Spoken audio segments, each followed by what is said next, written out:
কেমন আছো সবাই? আজকে আমি এসেছি আরেকটা ভিডিও নিয়ে। আজকের আমাদের ভিডিওর আলোচ্য বস্তু কারক ও বিভক্তি। গত যে ভিডিওটা আমি দিয়েছিলাম সেই ভিডিওতে আমি আলোচনা করেছিলাম কারক কাকে বলে এবং কারক চেনার সহজ কিছু পদ্ধতি। সেই কারক বিভক্তি আমাদের আজকেরও আলোচ্য বিষয়।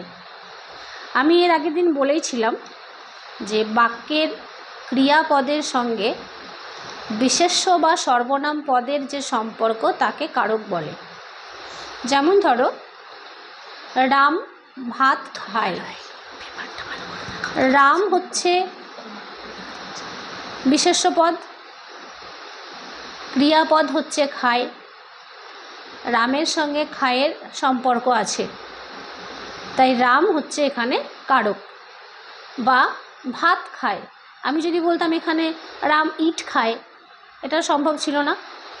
বা আমি যদি বলতাম যে রাম পাটকাঠি খায়, এটাও সম্ভব ছিল না।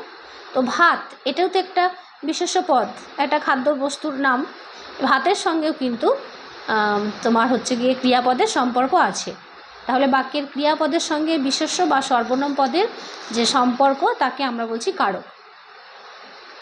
কারক পড়তে গেলে আমরা বেশ কয়েকটি নতুন শব্দ বা নতুন পদ শুনব। যেমন ধরো বিভক্তি, অনুসর্গ। বিভক্তি তোমরা সম্ভবত ক্লাস 6-এ পড়ে এসেছো যে বর্ণ বা বর্ণ সমষ্টি শব্দ বা ধাতুর সঙ্গে যুক্ত হয়ে পদ গঠন করে, সেই বর্ণ বা বর্ণ সমষ্টিকে বিভক্তি বলে। বিভক্তি একটা পদের সংখ্যা বোঝাতে পারে বা বিভক্তি কারক বোঝাতে ব্যবহৃত হয়। বিভক্তি 5টি: এ, কে, রে, তে। তে কখনো কখনো এতে হিসাবে ব্যবহৃত হয়, র বা এর। এখন এই 5টা বিভক্তির মধ্যে দেখো, র বা এর এই বিভক্তি চিহ্নটা কিন্তু সম্বন্ধ পদের। তাহলে আমাদের 5টা বিভক্তি থেকে একটা চলে গেল, বিভক্তির সংখ্যা খুব কম হয়ে যাচ্ছে। সেই জন্য আমরা আরেকটি বিভক্তি ব্যবহার করি, যেটাকে আমরা বলি শূন্য বিভক্তি। অনুসর্গ। কিছু কিছু অব্যয় পদ আছে যারা বিশেষ্য বা সর্বনাম পদের পরে পৃথকভাবে অবস্থান করে শব্দ বিভক্তির কাজ করে। তাদেরকে আমরা বলি অনুসর্গ বা পরসর্গ বা কর্ম প্রবচনীয়। বিভক্তি কিন্তু শব্দের সঙ্গে বসে, আর অনুসর্গ হচ্ছে শব্দের পরে পৃথকভাবে বসে। এবার আমরা আসব কর্তৃকারক। আজকে আমরা কর্তৃকারক নিয়েই আলোচনা করব। কর্তৃকারক কাকে বলে? দেখো, একটা বাক্য গঠন করতে গেলে একটি কর্তা এবং একটি সমাপিকা ক্রিয়া অবশ্যই থাকতে হবে। কর্তা ছাড়া কিন্তু বাক্য হবে না। কর্তা কখনো কখনো সশরীরে উপস্থিত থাকবে, কখনো কখনো বা কর্তা উহ্যও থাকবে, কিন্তু থাকতেই হবে। তো বাক্যের যে ক্রিয়া তার সঙ্গে কর্তৃ সম্বন্ধযুক্ত যে পদ তাকে আমরা বলব কর্তৃকারক। বাক্যের কর্তাই হচ্ছে কর্তৃকারক। যেমন ধরো, সাগর খুব বড় লেখক ছিলেন। সাগর এ হচ্ছে কর্তা, ক্রিয়াটা সাগরের দ্বারা অনুষ্ঠিত হচ্ছে, তাহলে সাগর হচ্ছে কর্তৃকারক। এখন এই কর্তৃকারক বিভিন্ন প্রকার। যেমন আগেকার দিনে একটা যৌথ পরিবারে দেখা যেত যে বাড়িতে বড় কর্তা, মেজ কর্তা, সেজ কর্তা, ছোট কর্তা, বিভিন্ন সব কর্তা, তাদেরকে এভাবেই তাদের নাম ভুলে এভাবেই পাড়ার প্রতিবেশীরা ডাকতো যে তোমাদের বাড়ির বড় কর্তার কী খবর, বা তোমাদের সেজ কর্তার কী খবর, বা তোমাদের মেজ কর্তার কী খবর, এ ধরনের কথা বলতো। ঠিক তেমনিভাবে আমরা যে কর্তৃকারক, সেই যে কর্তা, এই কর্তাকে আমরা বিভিন্ন নামে চিনি। বিভিন্ন প্রকার কর্তৃকারক রয়েছে। প্রথমে আসি প্রযোজক কর্তা ও প্রযোজ্য কর্তা। প্রযোজক, আমরা এই শব্দটির সঙ্গে ভীষণভাবে পরিচিত। যখন আমরা কোনো সিনেমা বা সিরিয়াল দেখি, সেখানে দেখা যায় একজন প্রযোজক বা প্রযোজিকা থাকে। সে আড়াল থেকে সম্পূর্ণ সিনেমাটা বা সিরিয়ালটা পরিচালিত করছে, কিন্তু তাকে আমরা কোথাও দেখতে পাচ্ছি না। সে সবাইকে দিয়ে কাজটা করিয়ে নিচ্ছে। ঠিক তেমনিভাবেই একটি বাক্যে যে কর্তা নিজে কাজটা করছে না, সেই কাজটা সে অন্য একজন কর্তাকে দিয়ে করিয়ে নিচ্ছে, তাকে বলা হবে প্রযোজক কর্তা। যে কর্তা কাজটা অন্যকে দিয়ে করিয়ে নিচ্ছে সেই কর্তা হচ্ছে প্রযোজক কর্তা। যেমন মা শিশুকে চাঁদ দেখাচ্ছে। দেখো, চাঁদ দেখানো কাজটা মা নিজে করছে না, শিশুকে দেখাচ্ছে, কিন্তু মা শিশুকে সাহায্য করছে। মা বলছে ওই দেখো চাঁদ, তখনই শিশুটি চাঁদের দিকে তাকাচ্ছে বা চাঁদ দেখছে।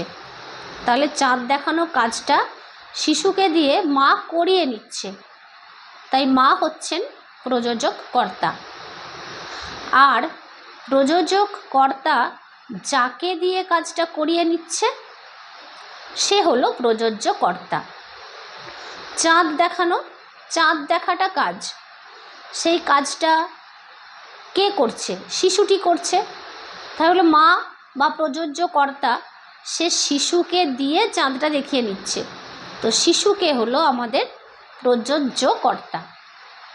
বা বলা যেতে পারে দিদিমণি আমাদের ইতিহাস পড়াচ্ছেন। দিদিমণি পড়াচ্ছেন, কিন্তু শিখছি, পড়া থেকে আমি যা কিছু শিখছি সেই শিক্ষাটা কিন্তু আমি লাভ করছি দিদিমণির কাছ থেকে। দিদিমণি নিজে কিন্তু শিখছেন না, তিনি আমাকে শেখাচ্ছেন, কিন্তু তার দ্বারাই কাজটা করা হচ্ছে। তাহলে দিদিমণি হচ্ছেন প্রযোজক কর্তা, আর আমরা হচ্ছি প্রযোজ্য কর্তা। এরপরে আমি আসব নিরপেক্ষ কর্তা। একটা বাক্যে সমাপিকা ক্রিয়া ও অসমাপিকা ক্রিয়ার কর্তা যদি আলাদা আলাদা হয়,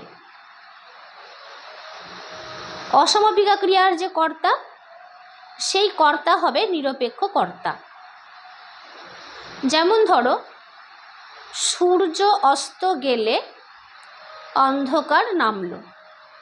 দেখো, এখানে অসমাপিকা ক্রিয়া হচ্ছে গেলে, আর সমাপিকা ক্রিয়া হচ্ছে নামলো। তা অসমাপিকা ক্রিয়ার কর্তা হচ্ছে সূর্য, এই সূর্য হচ্ছে নিরপেক্ষ কর্তা। কেন নিরপেক্ষ? আমরা অনেক সময় বলি দুই বন্ধুতে হয়তো কোনো বিষয় নিয়ে ঝামেলা হয়েছে, সেখানে হয়তো তুমি আছো, তখন তোমাকে যখন সে দুই বন্ধুই সাক্ষী থাকতে বলে যে তুই বল কে অন্যায় করেছি আমাদের মধ্যে, তখন তুমি কি বলো যে আমি না নিউট্রাল, আমি নিরপেক্ষ, আমি কিছু বলবো না। তার মানে তুমি কোনো কিছুতেই অংশগ্রহণ করছো না, তোমার কোনো ভূমিকা নেই। তা সূর্য অস্ত গেলে অন্ধকার নামলো, এইখানেও দেখা যাচ্ছে যে এই যে সূর্য, এই সূর্যর সঙ্গে সমাপিকা ক্রিয়া নামলোর কোনো সম্পর্ক নেই। কে নামলো? অন্ধকার নামলো, সূর্য কিন্তু নামছে না, তাই না? সূর্য নামছে না, নামছে অন্ধকার। তাহলে সূর্য হচ্ছে আমাদের নিরপেক্ষ কর্তা। সব থেকে মনে রাখার সহজ উপায় যে অসমাপিকা ক্রিয়ার যে কর্তা সে হচ্ছে নিরপেক্ষ কর্তা। তাহলে গেলে হচ্ছে অসমাপিকা ক্রিয়া, অতএব গেলের কর্তা কে? সূর্য। সূর্য হচ্ছে আমাদের নিরপেক্ষ কর্তা। এরপর আমরা আসব ব্যতিহার কর্তা। ব্যতিহার, ধরো কোনো একটি ক্রিয়া, তার দুটি কর্তা, সেই দুজন কর্তা পরস্পর ক্রিয়াটা বিনিময় করে কোনো কাজ করছে। কেমন সেটা? তুমি কাউকে লাঠি দিয়ে একঘা মারলে, তোমার এই লাঠি দিয়ে মারা এই ক্রিয়ার বিনিময়ে পরিবর্তে অপর দিক থেকে তোমাকে লাঠি দিয়ে মারলো, এটা হচ্ছে ক্রিয়া বিনিময়। তাহলে কোনো ক্রিয়ার দুটো কর্তা থাকছে, তারা পরস্পর ক্রিয়া বিনিময় করে কোনো কাজ করছে, তখন তাদের বলা হচ্ছে ব্যতিহার কর্তা। যেমন রাজায় রাজায় যুদ্ধ হয়, দুজন কর্তা, দুটি রাজা, দুজন পরস্পরের বিরুদ্ধে লড়াই করছে, সেটা হচ্ছে ব্যতিহার কর্তা। ব্যতিহার মানে এটা মনে রাখবে যে পরস্পরের বিপরীতে কাজটা করছে, পরস্পরের বিপরীতে কাজ করবে, সেটা হচ্ছে ব্যতিহার কর্তা। এরপরে আমরা আসব সহযোগী কর্তা। এখানেও একটাই বাক্য, এখানেও একই বাক্য দুটো কর্তা থাকবে। ব্যতিহার কর্তাতেও দুটি কর্তা ছিল, সহযোগী কর্তাতেও দুটি কর্তা, কিন্তু ব্যতিহারে পরস্পরের বিপরীতে কাজ করছিল। আর সহযোগী কর্তায় কি হচ্ছে, দুটো কর্তা পারস্পরিক ক্রিয়া বিনিময়ের ভাব না থেকে সহযোগিতার ভাব প্রকাশ করছে। ওটা বিনিময় হচ্ছিল, মানে তুমি ওকে মারলে উল্টো দিক থেকে সেও তোমাকে মারছিল, ক্রিয়া লেনদেন বিনিময় হচ্ছে। আর এখানে কি হচ্ছে, সহযোগিতা, সাহায্যের ভাব প্রকাশ পাচ্ছে, সেটা হচ্ছে সহযোগী কর্তা। যেমন ধরো, বাঘে গরুতে তার দাপটে বাঘে গরুতে এক ঘাটে জল খায়। এখন এটা কখনোই পসিবল নয়, বাঘ আর গরু একটা নদীতে যদি নামে জল খাওয়ার জন্য, তো বাঘ জল না খেয়ে আগে গরুটাকে খেয়ে নেবে। কিন্তু দেখো, বাঘ আর গরু দুটো কর্তা, এরা কিন্তু কামড়াকামড়ি বা মারামারি করছে না। এরা কি করছে, দুজনেই জল খাচ্ছে, সহযোগিতা মানে সাহায্যের, একই কাজ করছে দুজনা, সাহায্যের মানে সাহায্য করছে, কেউ কাউকে মানে আঘাত করছে না বা কেউ কারোর বিপরীতে কোনো কাজ করছে না। এটা হলো সহযোগী কর্তা। এরপরে আসছি আমরা সমধাতুজ কর্তা। সমধাতুজ মানে সমধাতু থেকে জন্ম বা সমধাতু থেকেই উদ্ভূত বা সমধাতু থেকেই সৃষ্টি। ধাতু কাকে বলে আমরা জানি, একটি ক্রিয়াপদ, তার মূল অর্থপূর্ণ অবিভাজ্য অংশ হচ্ছে ধাতু। তা ক্রিয়াপদটা যে ধাতু থেকে নিষ্পন্ন হবে, সেই একই ধাতু থেকে যদি কর্তা নিষ্পন্ন হয়, তখন সেই কর্তাটাকে আমি বলবো সমধাতুজ কর্তা। বাক্যের ক্রিয়াপদটি যে ধাতু থেকে নিষ্পন্ন, সেই একই ধাতু থেকে নিষ্পন্ন কোনো বিশেষ্য পদ ওই ক্রিয়ার কর্তা হলে তাকে সমধাতুজ কর্তা বলে। যেমন উৎসবের বাজনা বাজছে, উৎসবের বাজনা বাজছে,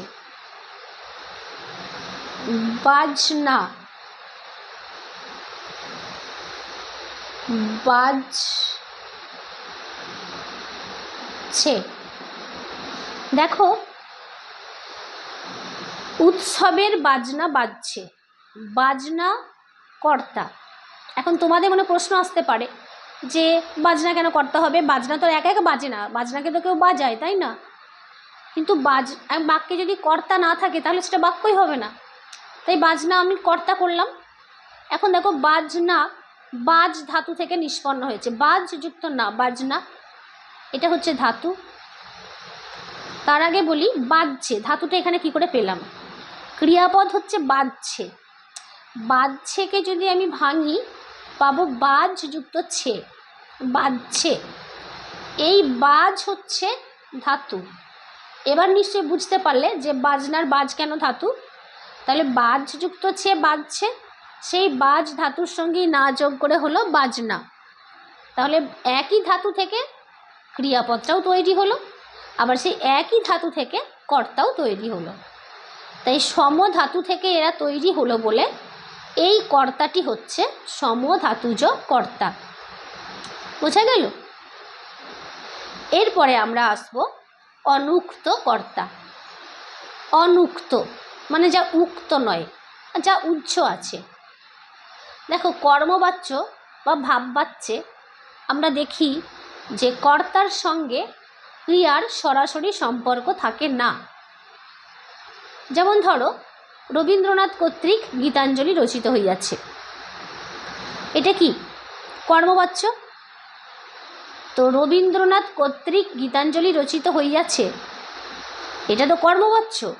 এই কর্মবাচ্যে কর্তাকে রবীন্দ্রনাথ, ক্রিয়াপদকে রচিত হইয়াছে, রবীন্দ্রনাথ রচিত হইয়াছে, এটা নিশ্চয়ই হয় না, তাই না?